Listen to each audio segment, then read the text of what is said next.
What is going on, everybody? This is Paul here, coming at you with your usual news, events, conferences, etc. from the crypto space. And of course, I have the very important coffee. So join me now for a simultaneous sip, which is just a sip of tea, water, as I have coffee, just to start the day right with some reprise and a moment of serenity together. So turn it up. Good way to get the day started. Alright, let's go ahead and get into the first article of the day. Chilean study showing that only 39% of individuals in the country have heard of cryptocurrency. Now, this is a far cry from just a few years ago when seemingly only single digits in the entire planet had even a semblance of a notion that Bitcoin in general, let alone cryptocurrencies, existed. This is a major jump upward, but there are some regionality distinctions and some demographic distinctions at play. So let's unpack what's going on.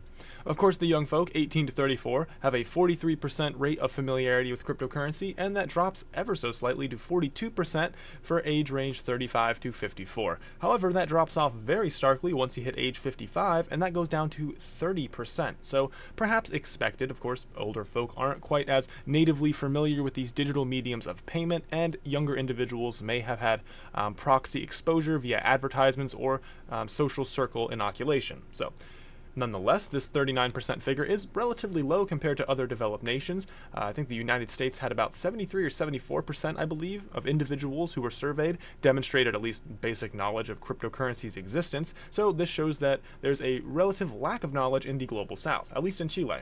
Moving to the other side of the world, Russia's central bank head says cryptocurrency craze is fortunately fading away. And this is from a business sense and something that I think I can empathize with. Quote from her, "We're holding this forum for the fourth time, and in that period, a cryptocurrency craze managed to break out, which is now, fortunately in our opinion, beginning to fade away." Continuing the quote, "During this period, technologies such as blockchain sparked wild enthusiasm, and in our view, businesses are now starting to adopt a more sober approach to them." End quote. And this makes reasonable sense. After all, when you have a double, triple, sextuple, dectuple of price, this is something that's very exciting for the average layman investor, which we'll actually talk about a bit later in this episode. But point of the matter being, these precipitous price rises are not necessarily sustainable or attractive for business application due to the fact that that volatility doesn't allow for a more accurate discernment of what may be forward operating capital. After all, if you think you have $1,000 to use for the next day, purchase supplies, and well, the price crashes and that's $500, well, you kind of end up in a situation that could be likened to a, well, fiat inflation scenario like we see in Iran, Venezuela, Argentina, etc. But for now, it seems that cryptocurrency, at least when compared to most fiat currencies in the world, have a much higher rate of volatility. And for that reason, this bear market, this time in which prices are depressing and starting to compress and stabilize, more businesses are able to get a more accurate idea of whether or not distributed ledger technology, and blockchain more specifically, has legitimate economically viable application in not only their industry, but their specific business. This is how institutional investment has happened for pretty much all of history. It takes a certain amount of time in order for adoption to occur due to the network effect and just due to the business class and institutional investment class educating themselves and becoming more objectively familiar with the technology. We'll keep an eye on that as things unfold. Heading over to Tether, the market cap has plunged as individuals seem to be running away from the USDT. Here's a picture of the overall price action. It's supposed to be pegged at $1 completely stable, and that doesn't seem to be the case anymore. Tether has a litany of shady dealings. You can see a two-part series we made just a few days ago talking about the history behind it, trying to give you guys some context as to what USDT, what Tether is. It's a kind of a Bitfinex Tether entity that's kind of amalgamated into one in terms of legal implication, but suffice to say, definitely some weird stuff going on there. The issue comes from Bitfinex recently breaking with its banking partner. However, it's said that they've allegedly secured another bank account, but with Bitfinex, everything is opaque, nothing is certain until it's hammered down. And you can see from the article, Tether therefore should get its peg back, but that's not happened so far. Interestingly enough, this has given rise to a lot of opportunity for alternative stablecoin options, not the least of which is Circle, a Goldman Sachs-backed stablecoin entity, which has seen market cap growth of around 85%. In their official blog post, Circle says, since it was launched 3 weeks ago, USD coin, or USDC, has seen significant increases in daily volume, growth in its global market cap, and widespread adoption across the crypto industry. These trends have accelerated because market participants are seeing a more transparent and compliant USD token. This is something that's been a major issue for Tether. No audits, very shady dealings. As said, check out those videos I mentioned previously, but Paul's 2 cents, I think it's very interesting, perhaps coincidental if you even believe in coincidences, that at the same time the Brock Pierce stablecoin Bitfinex Tether is beginning to slowly but surely unwind, you're seeing other more prominent institutional stablecoins from Goldman Sachs and friends beginning to roll into the market and have their day in the sun. So, like I said, very interesting coincidence in terms of timing, if you believe in that sort of thing, but draw your own conclusions there, and as always, guys, do your own research. I just share information and corroborate sources, but check them out for yourselves. Nothing's ever going to replace the good old-fashioned DYOR. As for CircleCoin, recently put 10 new exchanges on the books, bringing the total over to 40, and BitPay, the largest crypto-based payment processor in the world, has announced support for USDC and GSDC, another stablecoin. Next article is the BitConnect lawsuit has been homogenized from a multiplicity of various suits alleging fraud into one class action lawsuit in an effort to hammer this thing home and finally drive a nail in the coffin of what used to be BitConnect. Happening last Thursday, and according to court documents, this is all coming out of the Southern District of Florida thanks to the Silver Miller law firm. For those of you who may be unaware, given this has been, about 9 or 10 months now, BitConnect is a, as said, now defunct crypto lending platform that promised actualized gains of 1% a day compounding. For those of you who may be enticed by that, go ahead and take out your calculator, add in the number 100, and times it by 1.01. Go ahead and hit enter, let's say 62 times, and see how much money you'll have after 2 months. It seems a little unrealistic, right? Well, after 4 years, your $100 investment will be well over, I believe it was $5 trillion. So clearly just something that's gaming as many people as possible to put as much money in as possible in order to get 1% on a larger numerical amount. Of course, they allowed for referral programs to rope in your friends and family into the everyone's favorite crypto pyramid, investing scheme. But yeah, all jokes aside, folks, it definitely was a pyramid scheme and definitely burned a lot of people. As said, some basic mathematics, basic do your own research, and listening to some individuals in the field who had valid criticisms of this platform, our platform included. Cryptide has talked about this way back in November of 2017. That could have saved a lot of headache for these folk. So my heart goes out to them, but unfortunately I want to put out some of my brain power out to them too, because it seems like they're going to need it considering they fell for this.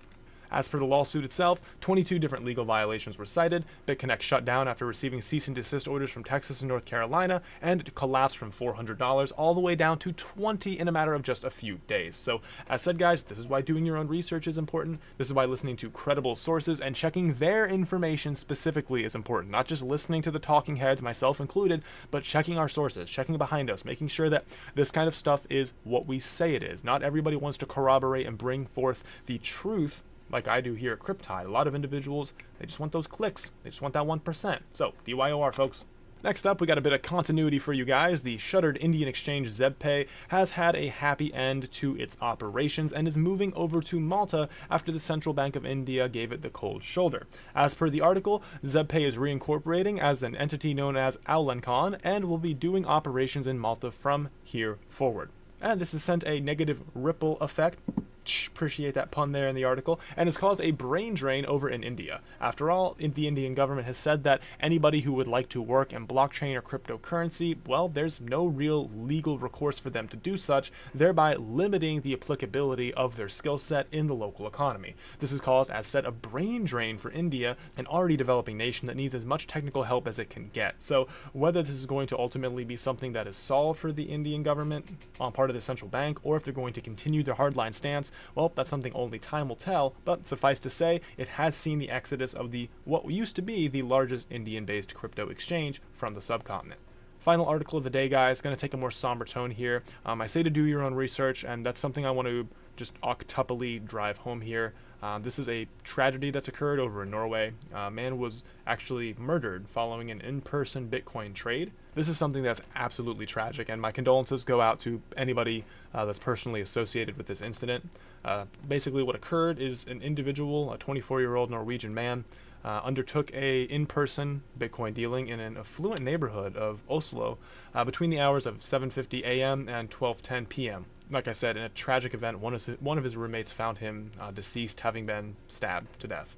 So guys, this is something that I just wanted to drive home, that if you're going to do an in-person Bitcoin transaction, do it in a well-lit area, preferably during the daytime, maybe in a mall with a lot of people around, and do it in such a way as to where you can get to safety.